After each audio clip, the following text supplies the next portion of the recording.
नमस्कार मित्रों, आप सर्वનું સ્વાગત છે આજના નવા વિડીયોમાં અને હું છું આપનો દોસ્ત શિવાજી રાજપૂત।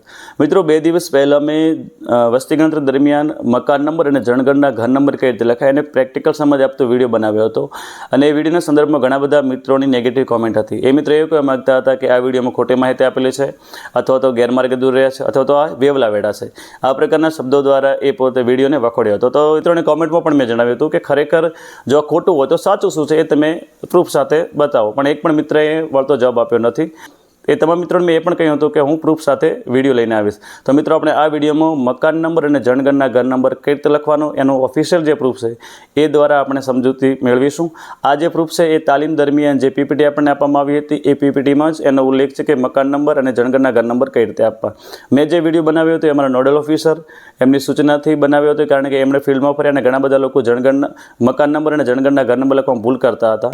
સુપરવાઇઝર તરીકે જે મારું ગણતરીદારો હતા એ સરસ રીતે લખતા હતા, એમણે મારા ફિલ્ડમાં આવીને જોયું તો એમને થયું કે ખરેખર આ રીતે લખાવવું જોઈએ, એટલે એમણે મને કીધું કે તમે એક પ્રેક્ટિકલ વિડીયો બનાવી અને પોસ્ટ કરો તો લોકોને સાચી સમજ મળે, અને એ ઉદ્દેશ્યથી જ મેં વિડીયો બનાવ્યો હતો। મિત્રો, લાઇક, કોમેન્ટ, વ્યૂઝ કે ડોલર માટે મારો કોઈ ઉદ્દેશ્ય ન હતો અને એના માટે હું કોન્ટ્રોવર્સી પણ નથી કરતો, કારણ કે હું એના વગર પણ કોન્ટ્રોવર્સી કર્યા વગર પણ સાચી માહિતી આપી અને લાઇક, કોમેન્ટ ને વ્યૂઝ મેળવી શકું છું, એક ક્ષમતા છે મારામાં, એટલે મારે એવી કોઈ કોન્ટ્રોવર્સી કરવાની જરૂર નથી। પણ જે મિત્રો સમજ્યા વગર કોમેન્ટ કરતા હતા એમના માટે આ જવાબ છે કે આ વિડીયો તમે જોઈ લો અને હજી પણ તમને આ ખોટું લાગે તો તમે પ્રૂફ સાથે કોમેન્ટ કરજો। તો મિત્રો, હવે આપણે પીપીટીનો અંશ જોઈએ જેની અંદર મકાન નંબર અને જણગણના ઘર નંબર કઈ રીતે દર્શાવો એ દર્શાવેલ છે। તો આપણે પીપીટી જોઈએ। મિત્રો, તમે જે સ્ક્રીન પર જોઈ રહ્યા છો એ પહેલા દિવસની તાલીમની બીજી પીપીટીનો 46મી સ્લાઇડ છે। એનું આ 46મી સ્લાઇડ છે જેની અંદર મકાન જણગણના ઘરને નંબર આપવા માટેની માર્ગદર્શિકા એવું છે ટાઇટલથી મકાન નંબર કઈ રીતે આપવો અને જણગણના કઈ રીતે નંબર કઈ રીતે આપવો આમાં દર્શાવ્યું છે।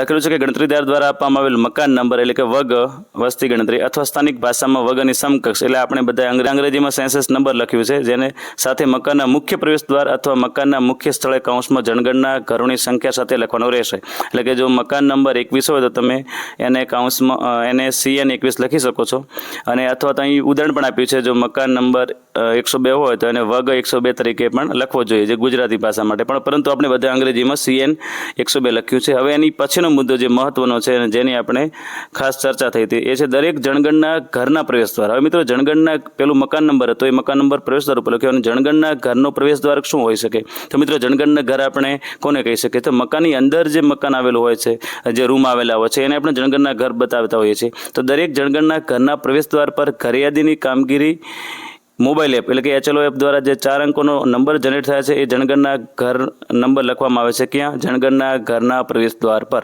તો મિત્રો, પેલું જે છે મકાનના પ્રવેશ દ્વાર પર લખવાનું હોય છે એ CN કરીને જે લખતા હોય, અને જે 4 અંકોનો જે તમે લખતા હો છો 0001 0002 જે આવતો હોય એ જણગણના ઘર નંબર છે, અને જણગણના ઘર નંબર એ જણગણના ઘરના પ્રવેશ દ્વાર પર લખાય છે। મકાન નંબર એ અલગ વસ્તુ છે, એ મેઇન ગેટ ઉપર લખાય છે, અને જણગણના ઘર નંબર એ અંદર રૂમનો પ્રવેશ દ્વાર એના ઉપર લખવાનો હોય છે। તો મિત્રો, આશા રાખું છું દરેક મિત્રોની સ્પષ્ટતા થઈ ગઈ હશે।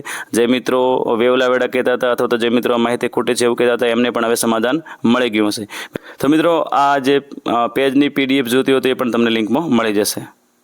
મિત્રો, આશા રાખું છું વિડીયો ગમ્યો હશે, વિડીયોમાં તમારું જે પણ કન્ફ્યુઝન હશે દૂર થઈ ગયું હશે। છતાં પણ કોઈ કન્ફ્યુઝન હોય તો કોમેન્ટ કરજો, જવાબ આપવાનો ચોક્કસ પ્રયત્ન કરીશ। અને મિત્રો, વિશ્વાસ અપાવું છું કે મારા તમામ સોશિયલ મીડિયા પ્લેટફોર્મ ઉપર સાચી જ માહિતી આવશે, ઓથેન્ટિક માહિતી આવશે અને પ્રૂફ સાથેની માહિતી આવશે। તો મિત્રો, મને ઇન્સ્ટાગ્રામ અને ફેસબુક પર ફોલો કરી લેજો અને યુટ્યુબ પર જોતા હો તો સબસ્ક્રાઈબ કરી લેજો। ફરી મળીશું એક નવા વિડીયો સાથે, નવી માહિતી સાથે। ત્યાં સુધી આપ સૌ મિત્રોને જય માતાજી, જય હિન્દ, જય ભારત।